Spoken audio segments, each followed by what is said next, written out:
शरद पूनम के चंदा ओ माँ श्रीमती के नंदा, तुम ज्ञान सिंधु के मोती, श्री विद्या गुरु मुनिंदा। चलते फिरते सिद्धालय, सिद्धों का चिंतन चलता, सिद्धासन मन है जिनका, आत्म बगिया में रमता। गुरु त्याग धर्म के धारी, गुरु त्याग धर्म के धारी, आगामी सिद्ध महंता। तुम ज्ञान सिंधु के मोती, श्री विद्या गुरु मुनिंदा।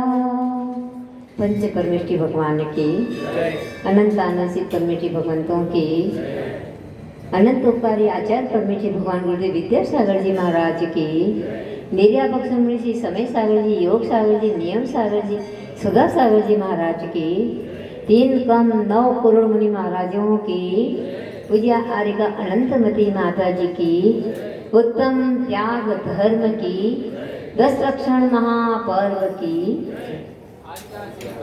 आर्यका 182 विमलमती माता जी की, वंदनीय आर्यका संघ की। प्यारी प्यारी भव्य आत्मा, आज आप लोगों की भक्ति देखकर और आपकी त्याग भावना की ओर इतनी अभिरुचि देखकर मन गदगद हो गया। सही में अंकुर कॉलोनी वाले सागर वाले भव्य आत्मा जैसा सुना था वैसा ही हमने पाया। बहुत अच्छा। ऐसी त्याग की वृत्ति आपकी हमेशा बनी रहे और अंतिम समय तक, जब तक हमारी आत्मा मुक्ति की ओर गमन न करे और जब तक संसार में रहे, जब तक इसी प्रकार हम त्याग में आगे रहें। आज आप लोगों ने पूजन में पढ़ा, क्या पढ़ा? दान 4 प्रकार 4 संघ को दीजिए। तो दान 4 प्रकार के दान होते हैं ना। कौन कौन से? आहार दान, औषध दान, ज्ञान दान और अभय दान। इस प्रकार 4 प्रकार के आहार दान, 4 प्रकार के दान होते हैं। आप लोग चारों प्रकार के दान में रुचि रखते हैं। सही है। धर्मात्मा समय दृष्टि का तो लक्षण ही होता है, क्योंकि जीवन का कोई भरोसा नहीं होता है। जितना अपने हाथ से अपन दान कर लेते हैं वही दान कार्यकारी होता है। क्यों कि एक दान करे और सब हाथ लगा दे, वो काम नहीं होता है। जब हमें अपनी भूख मिटानी होती है तो क्या करना पड़ता है?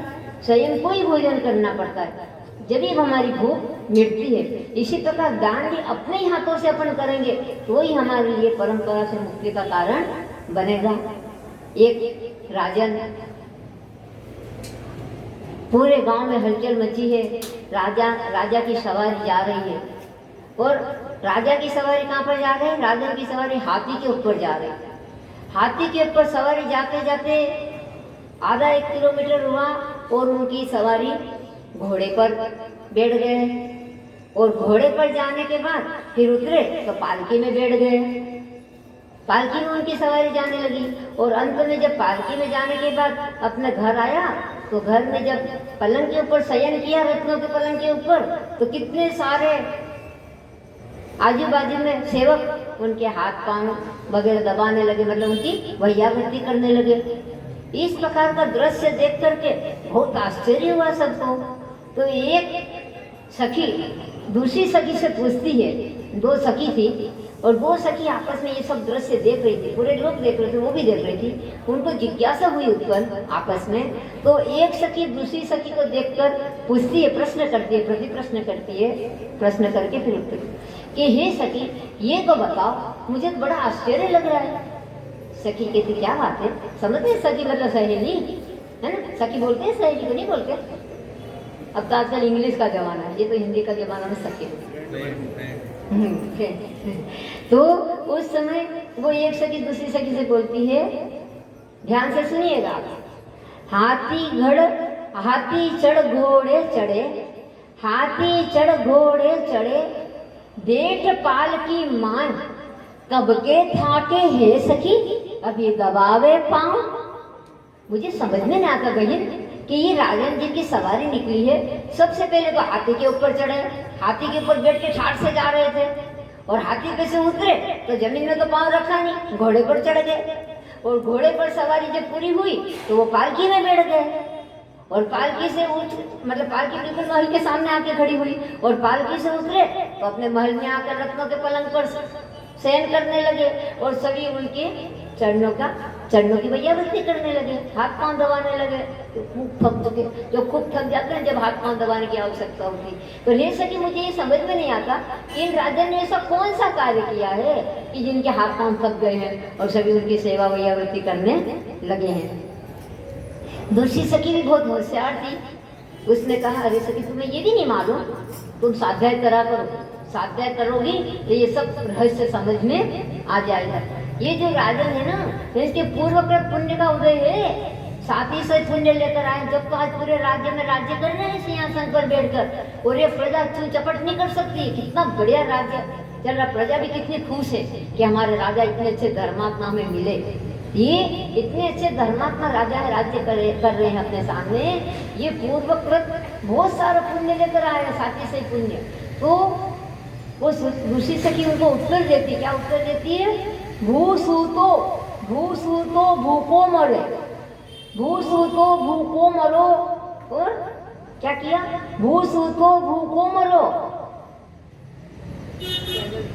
और नहीं, भूसूतो भूको मरे, और पैदल किया विहार, कब के थाके हैं सभी सखी अभी दबावे पांव। मतलब भूसूतो मतलब जब ये राजन थे तो पूर्व भाव में क्या मुनिराज थे, मनुष्य से मनुष्य पर्याय में आए तो पूर्व में मुनिराज थे, और मुनिराज जब बने तो भूसूतो उन्होंने 28 मूल गुणों का पालन किया, तो पृथ्वी पर उन्होंने शयन किया। और भूखो मरो मतलब भूखो मरना, कोई मुनिराज भूखे नहीं मरते हैं, किंतु क्या होता है कि 28 मूल गुण के अनुसार उनकी निर्दोष चर्या का वो पालन करते हैं, है ना।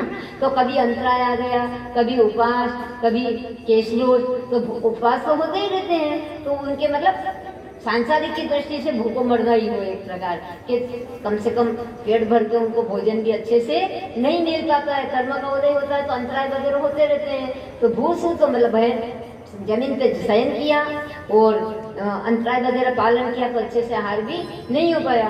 और भूसु तो भूखो मरो, और क्या किया? पैदल विहार किया हमेशा। तो पैदल विहार करने के बाद इतना उन्होंने पुण्य का संचय कर लिया, इतना पुण्य का संचय कर लिया कि उस समय के उनके पांव थके हुए हैं। तो पांव अभी जब उनके पांव सब भैयावृत्ति के रूप में दबा रहे हैं। तो बंधु मतलब कहने का कि जो पूर्वकृत पुण्य का उदय होता है वो अभी वर्तमान में आता है, और वर्तमान में जो अपन पुण्य या पाप करते हैं वो अगले भव में उदय में आता है। तो इस प्रकार में अपने क्या करना चाहिए? अपने जीवन में हम आए हैं तो अपने 10 धर्मों का अच्छे से पालन करना चाहिए। मुनिराज होते हैं, उत्तम शब्द क्यों लगाया जाता है? उत्तम क्षमा, उत्तम मार्ग, मतलब उत्तम शब्द इसलिए लगाया जाता है कि मुनिराज अच्छे से उन धर्म का पालन करते हैं आमूल, और अपन लोग एक जैसे पालन कर पाते, पूर्ण रूप से पालन नहीं कर पाते। अपन सामान्य से क्षमा धर्म का पालन करते हैं, किंतु मुनिराज जो होते हैं वो उत्तम क्षमाधारी होते हैं। इसलिए 10 धर्म के साथ उत्तम शब्द लगाया गया है। तो मैं बंधुओं आपसे भी ये कहना चाहूंगी कि आपने आज हृदय दिल खोल करके दान दिया। इसी प्रकार हमेशा चाहे नाम हो या न हो, किंतु काम हमारा हो जाना चाहिए। अधिकतर गुप्त दान भी देना अच्छा माना जाता है। जितना गुप्त दान दो इतना और महान दान माना जाता है। किसी को खबर भी नहीं हो और हमारा तो मुक्ति में रिजर्वेशन हो जाए। तो आप लोग तो सागर वाले तो सब पुण्यात्मा हैं और सभी धर्म कार्य में हमेशा आगे रहते ही हैं। हमेशा ऐसे भी आगे रहा करो, क्योंकि जीवन का कोई भरोसा नहीं है। बताया गया है कि इस जीवन का क्या भरोसा, कब क्या हो जाता है, कब अपनी जिंदगी पूरी हो जाती है और अपन संसार से चले जाते हैं। तो जो अपने हाथ से अपन ने कमाया और अपने हाथ से जो दान दिया वो ही हमारे साथ जाएगा।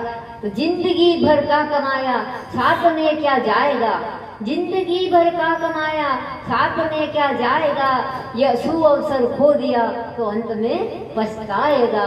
इसलिए जो काम करना है सुबह से शीघ्र कार्य करो, क्योंकि एक सेकंड का भी भरोसा नहीं है। यहाँ बैठे बैठे भी अपन लुढ़क सकते हैं, क्योंकि एक सांस आई, अब आगे वाली सांस आएगी कि नहीं आएगी ये हमें पता नहीं है। इसलिए अपने को हमेशा 10 धर्मों में रत रहना चाहिए और हमेशा 10 धर्मों में रत रहते हुए आगे बढ़ना चाहिए, अपने मोक्ष मार्गों को प्रशस्त करना चाहिए और यही विचार करना चाहिए कि बड़ी दुर्लभता से मनुष्य भोग मिला है, इस मनुष्य भोग को हमें कौड़ी में नहीं खोना चाहिए, किंतु मोक्ष मार्ग में करोड़ी बनकर, मतलब करोड़ी क्या, करोड़ों वर्ष जैसे करोड़ों का दान करते हैं ना, ऐसे हमें अपना जीवन रत्नमय बना करके और आगे बढ़ करके यही भावना मानी चाहिए। ये भगवान मैं जितना भी धर्म ध्यान कर रहा हूँ, यह ख्याति पूजा लाभ के लिए नहीं, किंतु अपने कर्म क्षय के लिए कर रहा हूँ। इसलिए मेरे दुखों का क्षय हो, कर्मों का क्षय हो, सुगति में गमन हो, समाधि पूर्वक मरण हो और जिन गुण संपत्ति हो मध्यम, मुझे प्रभु जो आपकी वितरागता है, जो आपने रत्नत्रय की प्राप्ति की, जो आपके सामने अवस्था वही अवस्था मुझे भी प्राप्त हो। इसलिए भक्त क्या कहता है, इंद्रादिक पद नहीं चाहूं, विषयन में नाई लोभाऊं, रागादिक दोष हरि जय, परमात्म निज पद दीजे। ये प्रभु मुझे कुछ भी नहीं चाहिए, जो आपका वर्तमान है मेरा भविष्य रूप हो गए। मतलब वर्तमान क्या है भगवान जी का, अरिहंत अवस्था, तो मेरी आत्मा भी उस अरिहंत अवस्था को भविष्य रूप में प्राप्त करे, और जो आपका भूतकाल था वो मेरा अभी वर्तमान काल है। इसलिए मुझे तो अरिहंत अवस्था को ही प्राप्त करना है और उसी अवस्था को प्राप्त करके हमेशा हमेशा के लिए जन्म जरा मरण का नाश करके बस मेरी आत्मा में लीन हो जाए।